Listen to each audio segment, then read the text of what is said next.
পীরগঞ্জের সাগুনে bridge. এই হচ্ছে bridge, মানে ওই পাশে আরেকজন দাঁড়াইলে দুইজনে হাত দিয়ে ধরা যাবে, নাগাল পাওয়া যাবে।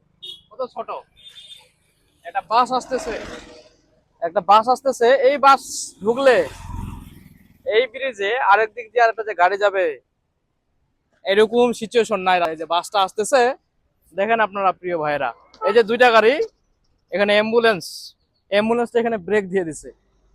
আসলে অ্যাম্বুলেন্সটা যে যাবে এই রাস্তাটা কিন্তু নাই। এই যে একটা গাড়ি আসতেছে, পুরো রাস্তাটা কাভার করে ফেলছে, একটা গাড়ি পুরো রাস্তা কাভার হয়ে গেছে। মানে এই ব্রিজটা যখন তৈরি হয়েছিল, মানে এটা কি একটা গাড়ি পারাপারের জন্য তৈরি হয়েছিল? এই যে এখানে গাড়িটা যখন যাবে, এরকম রাস্তাটাও স্পেস নাই, কি একটা অবস্থা এখানকার। এগুলা দেখার তো কেউ নাই এখানে। 2-4 মিনিট, 5 মিনিট, 10 মিনিট জ্যাম লাগলে এখানে 1 ঘন্টাও মাঝে মধ্যে হয়ে যায়।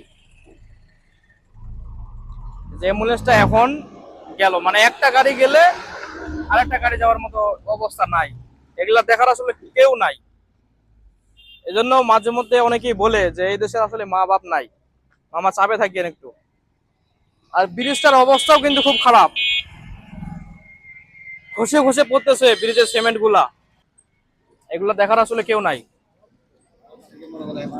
মগের মূল্য হয়ে গেছে সব। দেখেন কি অবস্থা, এখানে একবারে রড বের হয়ে গেছে, ব্রিজের রড বের হয়ে গেছে, এখানে থাকাটাও রিস্ক। এই যে সিমেন্ট খসে খসে পড়তেছে, এই যে ভেঙে গেছে, যে ফাটে গেছে, এই যে এই যে খসে পড়তেছে, এই যে আমি হাত দিয়ে ছুটে গেল, হাত দিয়ে ধরছি, সিমেন্টটা ছুটে গেছে।